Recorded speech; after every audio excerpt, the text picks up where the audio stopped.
કેમ છો વિદ્યાર્થી મિત્રો? આજે આપણે સ્વાધ્યાય 12.1 ની અંદર દાખલા નંબર 3 ગણીશું. મિત્રો, આપણે આગળના વિડિયોની અંદર દાખલા નંબર 1 અને દાખલા નંબર 2 આપણે YouTube અમારી ચેનલની અંદર આપણે અપલોડ કરી દીધેલો છે. તો આપણે આજે દાખલા નંબર 3 ગણીશું.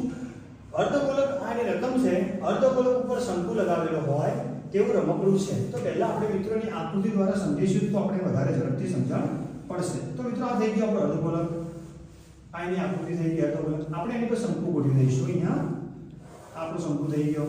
અહીંયા આપણી જોડે બંને થઈ ગયું, અર્ધગોલક પણ થઈ ગયો અને શંકુ પણ થઈ ગયો. હવે મિત્રો, એની આપણને કુલ આ જે રમકડું બન્યું એની આપણને કુલ ઊંચાઈ આપણને આપી છે 15.5 સેન્ટીમીટર. બરાબર. હવે અહીંયા લખીશું શું? તો જો આપણે દાખલાની શરૂઆત કરતા પહેલા અહીંયા આપણે જોઈ લઈએ. એવું કીધું છે કે બંનેની ત્રિજ્યા, તો બંને એટલે કોણ થશે? આ આકાર અને આનો આકાર. તો અહીંયા લખીશું આપણે કે શંકુની ત્રિજ્યા બરાબર અર્ધગોલકની ત્રિજ્યા. કેટલી થશે? બંનેની ત્રિજ્યા કોમન છે તો લખીશું આપણે અહીંયા 3.5 સેન્ટીમીટર. હવે આપણે લખીશું કે રમકડાની કુલ ઊંચાઈ શું થશે? બોલો. 15.5 સેન્ટીમીટર. હવે આપણે શોધવાની કોની છે? તો શંકુની. તો શું કરીશું આપણે? તો શંકુની ઊંચાઈ h બરાબર શું લખીશું? તો રમકડાની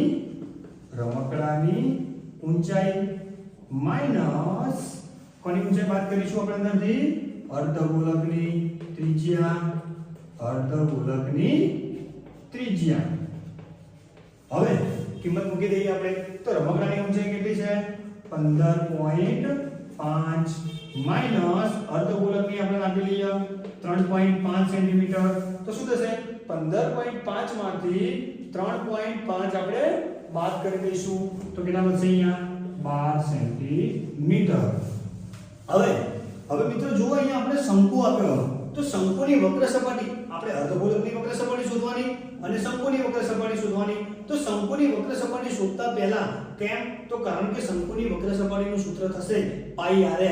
અને મિત્રો તમે કહેશો કે સર અહીંયા તો આપણને l ની કિંમત તો આપી નથી, તો આપણે l ની કિંમત શોધવી પડશે. તો l ની કિંમત શોધવા માટે આપણે શું કરીશું? તો l ની કિંમત શોધવા માટે આપણું સૂત્ર છે કે l² બરાબર અહીંયા આપણે સૂત્ર લખશું આપણે કે h² વત્તા r².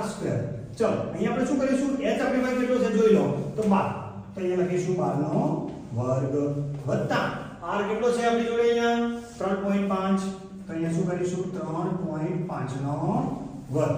ચલો હવે તમને 12 નો વર્ગ 144 વત્તા આનો વર્ગ થશે કે 35 નો વર્ગ. જો તમને પોઈન્ટ ના આવડે તો આપણે 35 નો વર્ગ કરી દેવાનો, પછી આપણે પાછળથી પોઈન્ટ કાપી નાખીશું. તો આનો વર્ગ થશે 12.25.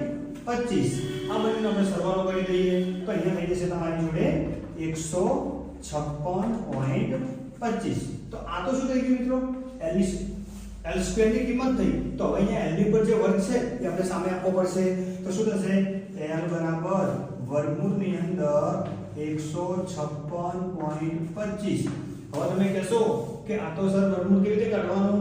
જો તમને વર્ગમૂળ કાઢતા ના આવડે તો પહેલા આપણે 15,625 નો એવા અવયવ નાના અવયવ પાડી દેવાના, પછી એને વર્ગમૂળ નીકળવા માટે આપણે બંનેની જોડ બનાવી દેવાની એટલે તમને આનું વર્ગમૂળ મળી જશે. એટલે એનું વર્ગમૂળ થશે l બરાબર 12.5. એટલે આ શું થઈ ગયું? આપણે l ની કિંમત થઈ ગઈ. હવે આની ઉપરથી આપણો દાખલો એકદમ સિમ્પલ થઈ જશે. તો હવે આપણો દાખલો આપણે ગણવાની શરૂઆત કરીશું. આપણું સૂત્ર મૂકીશું. તો આપણે શોધવાનું શું છે? અહીંયા જો રમકડાનું કુલ પૃષ્ઠફળ. તો આપણે અહીંયા લખીશું રમકડાનું કુલ પૃષ્ઠફળ બરાબર આપણે લખીશું રમકડાનું કુલ પૃષ્ઠફળ બરાબર શંકુની વક્ર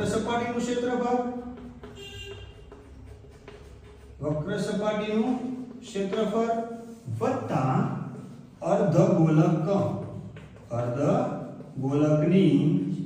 વક્ર સપાટીનું ક્ષેત્રફળ. ચલો બંનેના સૂત્ર મૂકી દઈશું. તો શંકુની વક્ર સપાટીનું ક્ષેત્રફળ થશે અહીંયા આપણે પાઈ r l વત્તા પાઈ r નો સ્ક્વેર. હવે આ બંનેની અંદર તમને કોમન શું છે? તો કોમન આપણી જોડે થશે અહીંયા પાઈ r. આપણે એને પહેલા કોમન લઈ લઈશું. વધ્યું શું અહીંયા આપણી જોડે? l + 2r. ચલો કિંમત મૂકી દઈશું આપણે અહીંયા. શું થશે કિંમત? પાઈ ની કિંમત છે 22/7 ગુણ્યા r તમારો અહીંયા આપેલો છે. r કેટલો થશે અહીંયા? આપણે 35 કરી દઈએ, નીચે 10 કરી દઈશું. કેમ? કારણ કે આપણને ઉડાડવા માટે એકદમ સરળ પડે. પછી કૌંસમાં આપણે l b આગળ શોધી કાઢ્યો. અહીંયા કેટલો શોધ્યો? 12.5 વત્તા 2 કૌંસમાં r ની કિંમત છે આપણે અહીંયા 3.5. ચલો હવે આનો આપણે પહેલા સાદુરૂપ આપી દઈએ. તો અહીંયા જો અહીંયા શું કરીશું? આ બધે ઉડાડી દઈશું. એટલે અહીંયા થશે 7 × 5 35 7 7 ગયા.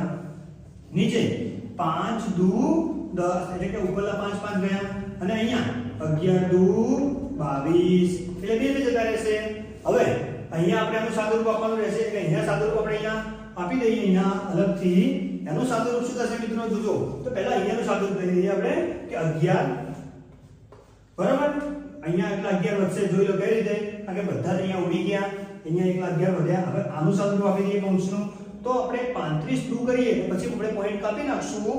એટલે અહીંયા રહેશે 12.5 વત્તા 35 દુ 70 એટલે અહીંયા 7 કરી દઈએ.